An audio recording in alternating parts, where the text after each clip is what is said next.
it is a process, with this thing, and also taking on board feedback. And somebody's going back to what you just said about CVs, Annalicia. I think that you say it's such a narrow procurement, is such a kind of narrow career field in terms of awareness. So do we need to do additional learning? Do I need to network with specific groups, for example? I think the earlier they can do that is really valuable. And I know certainly from my experience, very few of us went into procurement. No, exactly. Yeah. I think I'm quite of an anomaly to kind of intentionally choose procurement, because a lot of people fall into it, like you say. Absolutely, yeah.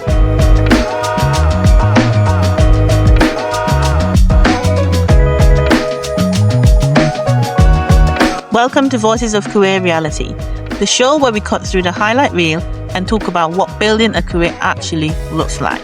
No polished success stories, no overnight wins, just real people, real decisions, real moments of doubt and breakthrough, and the honest conversation about what it takes to find your direction and grow in it.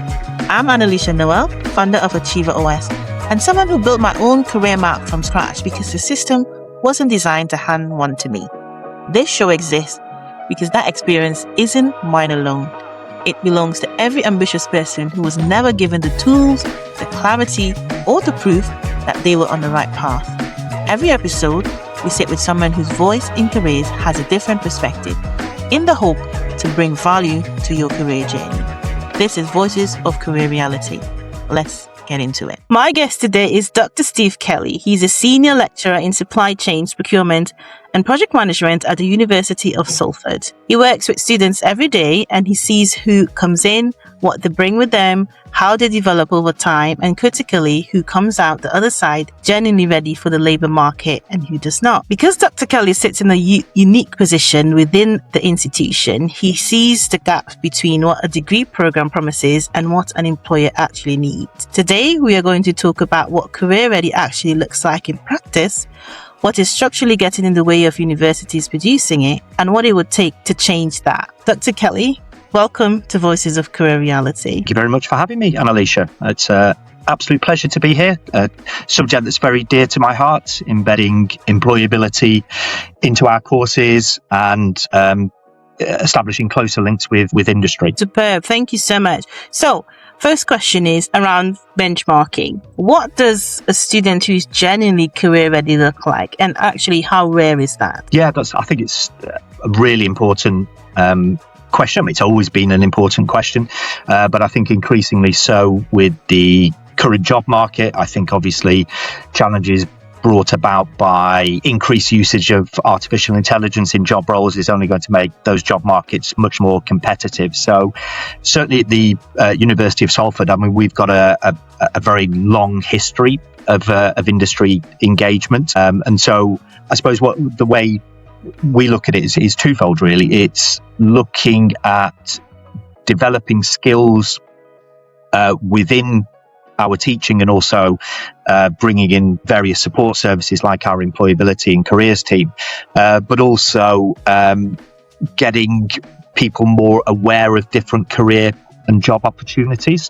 And I take, obviously, I'm a lot older than the vast majority of our students, but I think back to certainly when I went into my first career, which was in procurement and supply management, that actually I didn't really have a clue what it was. I largely fell into it. I think, again, not uncommon for that career area. If you speak to a lot of people, that's how they've done it.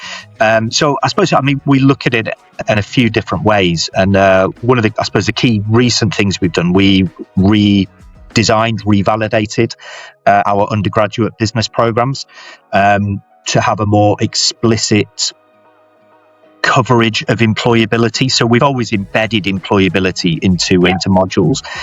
Now we've actually got 3 individual modules at each year of study. So level 4, level 5, level 6, year 1, year 2, year 3, etc. So within those modules, the students do go through a process of building personal development plans, for example, CV preparation. They do some really interesting activities. We use virtual reality through a company called Body Swaps, and they can do things like mock interviews, for example, in those. We also, in a lot of the modules, we bring in guest lecturers from industry, I suppose, to get partially to bridge one of, I suppose, the age-old problems, particularly of higher education, bridging that gap between theory and the real world. Yeah. And it's always an interesting one, and I suppose one of the things certainly at the University of Salford is that the vast majority of lecturers have got industry experience. So I worked in procurement, supply chain management, ops management for about 12 years before I became an academic. So I'm always keen, certainly in the modules I teach, to try and bridge that gap. And we, again, bringing in guest lectures, which students absolutely love having guest lectures and seeing those real world perspectives, but also getting an idea of different career opportunities in areas that may be a little bit less familiar. I think people tend to be familiar with some of the more mainstream, marketing, for example, human resource management. I think in my area, procurement and supply chain, it's probably a little bit less. There's less visibility of it, I think, that we do. But I mentioned our employability team. We've got a really strong team within the business school. So they offer a significant amount of workshops. We have careers fairs, for example, that students can attend in different subject areas, or sometimes a little bit more generally as well. They can go on placements. For example, one of the things I'm certainly recognising, it comes in part of one of their employability modules, is CV development. And I think, going back to your question about, what does a really strong career-ready student look like, I think it's having and starting the process of CV development. And getting an idea of certainly the link between, rather than just stating something, I have good presentation skills, for example, or I can, use Excel or something like that. It's, well, how do you evidence that? So we embed mini accreditations within from Microsoft. We've also, all our undergraduate programs are accredited by the tech industry. We've got a gold standard on that. So I always see it, almost as a CV, a bit like a menu. The more that you can get onto that, that again really helps those students, and again they're guided through that process through the modules. We're also very open in terms of discussion, so I'm more than happy to speak to any student. Obviously we have a specific supply chains and project management course, but if a student from another course is interested in talking about my experiences about networking, we again, certainly in my area, aim to give them visibility of local networks like the Chartered Institute of Procurement Supply Manchester branch, so they can attend events and they can network at those. And again, I always say to them, the earlier you do this, might seem a bit daunting to begin with, but the earlier you can do this, the greater exposure that you get. Yeah, I agree. So I did also a master's in procurement supply chain, and again, understanding, the whole networking element and trying to understand what the market needs, other than just a degree, and some of the career options as well. It quite differs within a procurement supply chain kind of degree as well. A lot of the students that I studied with went into logistics, and I went into procurement, and a very few of us went into procurement. No, exactly. Yeah. I think I'm quite of an anomaly to kind of intentionally choose procurement, because a lot of people fall into it, like you say. Absolutely, yeah. And I think again, moving slightly away from the question, but I do quite a lot of student recruitment work with local schools and colleges. Wow, so I'm actually not next week, the week after, going to a local college to do some talks around procurement and for their careers week. And again, I was exactly the same, when I was that age, and even when I was at university, somebody would have said, procurement's really important, that it's a great job, there's loads of different opportunities, you can develop those skills, exactly like, I guess probably why you went into it, Annalisa, that just people don't know about. And I think that's key. And certainly one thing we did about 18 months ago, which was really useful, we joined a program run through the Chartered Institute of Logistics and Transportation, which is a Novus program, which is targeted undergraduates, but it's a more structured way of getting placements. So the students, and we've had some of our students applying, go through the process. They do recruitment days, those types of activities. But it's great that it also offers lots of more informal, like mentoring activities, CV guidance, which is great, in addition to our own employability team. Yeah, I think any kind of extra events like that for students really does help, again, to open up their perspective on the job market as well. When it comes to CV preparation and kind of evidencing careers, that's exactly what we're building at Achieve OS. I think sometimes when you go to the market, employers like to kind of narrow down your CV and things like that, but there's much more that you can show on your CV in terms of even the little things that you're involved in to build your leadership skills, build your communication skills, that we want to evidence that to show career proof rather than just a point in time element of your career on your CV. So I think all of that should help students as well. Completely agree. Great. Thank you so much. So there's a structural problem I like to say, and from your perspective, what do you think is the biggest structural barriers to preparing students for the real labour market? Yeah, I mean, I think there's I suppose a few. I mean, one of the again is, I suppose, a few things are related a bit more at, I suppose, a wider student level is resilience. Yeah, it's because chances are, the numbers say this, don't they, that you will have to apply for whatever it is, X number of jobs before you get the one you want. You will probably get rejections. Again, a little bit of a generalization, isn't it? But you probably will get rejections. So it's partly, how do you build resilience into that process? And again, helping students to see that it is a process, with this thing, and also taking on board feedback. And somebody's going back to what you just said about CVs, Annalisa. It's that, if there is feedback that you can take, maybe it's a particular skill area or it's something you develop, is, having an understanding and having a plan for developing that, I think. Yes. I think one of the things that certainly our employability team have picked up on is the role that AI is playing in the recruitment process. And I think as well as employers using AI to evaluate CVs, generate job adverts and that type of thing. But it's also how reliant students should be on AI in doing things like developing their CV. So they're putting on specific sessions about how to engage with AI effectively in job applications. And again, not just a CV, but obviously, and I get it. If you're applying for 100 jobs and you've got 5 questions to answer, the time that you have to fill that out online is limited, isn't it? So I think I agree. I think the AI in the whole application tracking system makes it difficult for 100 students applying for 2 roles. But I do think it does give them a little bit of how we would say in the corporate world, a bit of strategic support to kind of prepare and build themselves, the elevator pitch and all of that. We're using AI in Achievometer to support that in a structural kind of systematic way, so that they can prepare themselves for the elevator pitch, to understand all the things about themselves in one kind of coherent view, so that they can confidently articulate that as well. I think it's hard to articulate, No, that's good. And I think I'd be exactly the same as seeing it as a useful start point. And I think you're right. And it obviously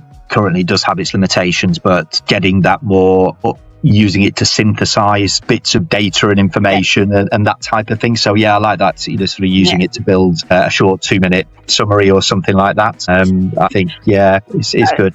It's sort of going back to barriers. One of the challenges, again, that we as a business school have noticed is some students struggling to buy suitable clothing and interview outfits for things. So we introduced a workwear wardrobe scheme fairly recently.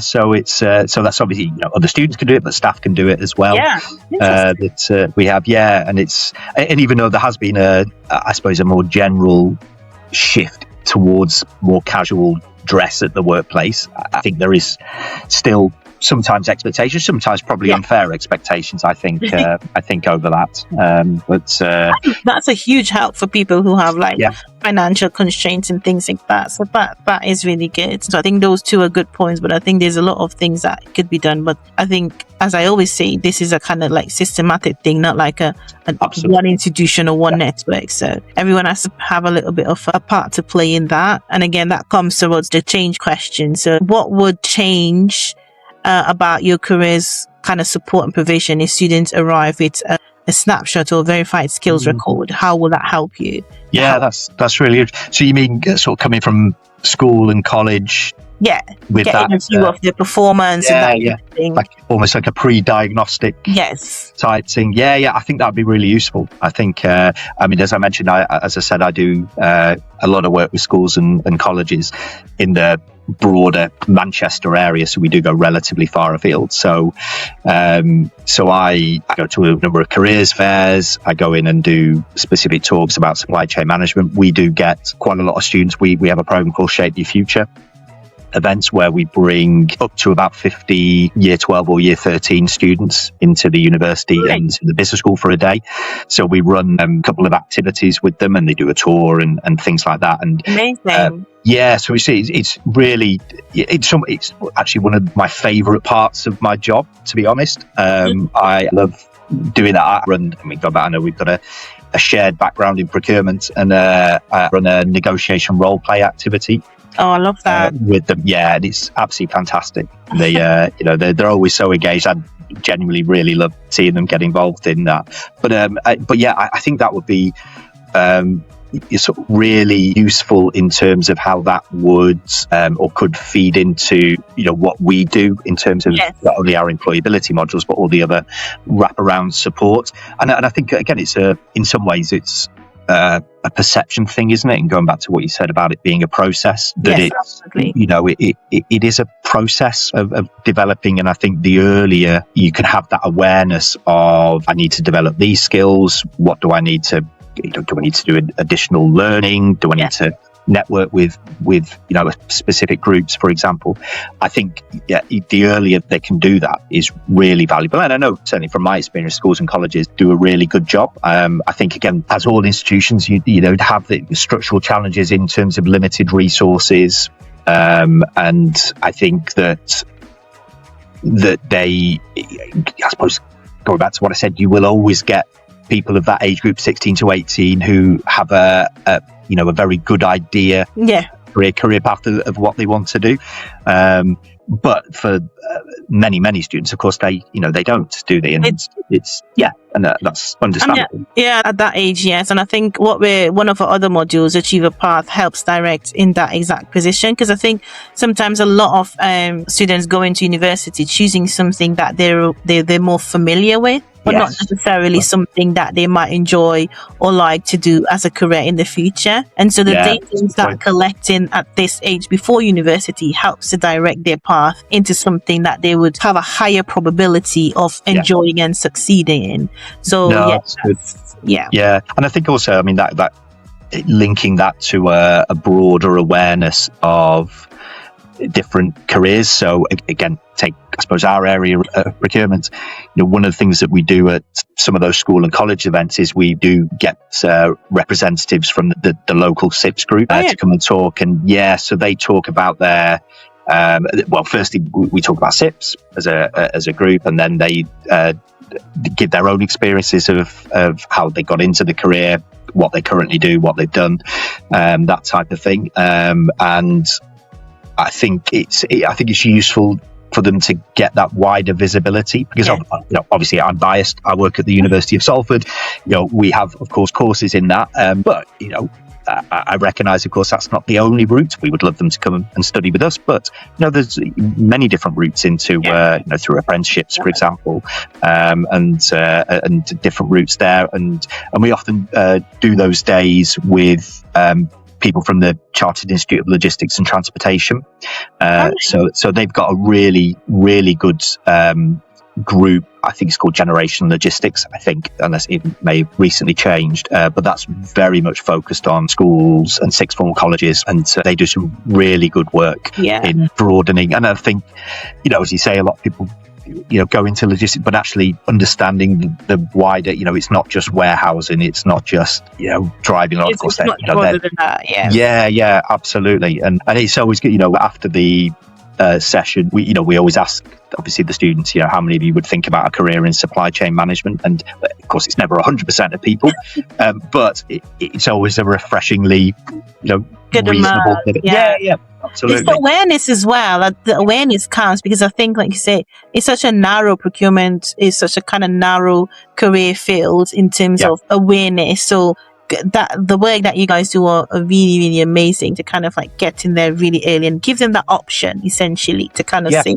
this is something to have awareness of, and dig into it a little bit more, what it's like, what that career looks like, etc. But I think that's, what you said about doing that, some of those analyses at school and college level in terms of linking it to skills, and I think also seeing the I suppose the breadth, the width of different skills and how they can relate to different career paths. So obviously, again, I appreciate I'm biased, but I teach and research quite a lot into negotiation, and I'm always conscious that when I start speaking, I say, look, I'm an ex-procurement person. The negotiation I tended to do was with suppliers, but actually negotiations really useful if working in human resource management, if you work in project management, in marketing, wherever. It's a skill. Yeah, absolutely. So I always say, for a number of those events that we run, many of them don't really have an idea of exactly what course or what career they want to go on to. But again, giving them awareness of actually some of those skills, even if you didn't go into procurement or supply chain management, they'll still be really useful for you. Yeah, amazing. So I coming back to the point, I do think students coming in with a verified skills record can help you even guide them, or even help them understand from early, like, this is what this requires. Are you sure you're capable of continuing in this career, kind of thing, like more succinct kind of career provision. So amazing. Thank you so much for that. No, a pleasure. So last question I get is a riddle for you. This is the fun part. So I have no beginning, no middle, and no end, yet I am not infinite. What am I? No beginning, no middle, no end, but I'm not infinite. I feel this is something that I could get ChatGPT to do very, very quickly, very, very quickly for me. And also, I feel it's one of those riddles I've heard before, and I should probably. Yeah, we should. It's an easy one, actually, but it sounds. I know. Yeah. It's the kind of thing probably my kids have told me at some point in time, and now I've completely forgotten. No beginning, no middle, and no end. Yeah, I'm not infinite. Learning. It's a circle. Oh, of course. I chose that because supply chain is a quite circular economy, really. Absolutely. So we do teach circular economy, so and I research into it. So yes, as long as I don't publicise that to people I research and teach about circular economy. Dr. Kelly, thank you so much. A lot of the things that you've discussed today is, of course, not just a university problem, it's a kind of systematic problem. And the gap between what we're producing and what employers actually need, that does need to close, by not just working hard inside the same structure, but closing it with the kind of change that we want to bring that helps us to measure and start tracking what development can look like over time, rather than just outcomes at the end. I think the earlier you start, the better the outcomes you have. And, when students have something that they can verify or show that they can have verification for, I think that it does help employer to have a little bit more confidence in them as well. So if you're a student listening to this, or a graduate who came out of the other side wondering why the degree did not feel like enough, it's because it was built to show your grade, not exactly how you're growing. So Achiever Meter was built to help you with exactly that. So to Dr. Kelly, thank you again for saying the quiet parts out very loud, and the students who hear this episode are better off for it. So thank you so much for joining me today. My pleasure. Thank you very much for having me on, Annalisa. Thank you. Before we go, if today's conversation resonated with you, I want to speak directly to you for a moment. If you're at crossroad, if you're in transition, if you're working hard but not sure whether it's the right kind of hard, if you've been passed over and don't know why, if you have the ambition but not yet the clarity, you are exactly who this show is for, and you are exactly who Achiever Meter was built for. Achiever Meter is a career intelligence platform that tells you exactly where you stand, gives you a weekly action plan built specifically around your gaps, and builds a verified record of your growth that you can take to any employer and in any room that you get into. It's not a CV builder, it is infrastructure underneath your career. The thing that tracks what you actually do, verifies that you did it, and turns your progress into proof. Your career readiness score, your career growth, your next best actions, all in one place, built specifically for you. Go to app.achievemeter.com and start building. Your record starts the moment that you do. This has been Voices of Career Reality. I'm your host, Annalicia Noel. And until the next one, keep building.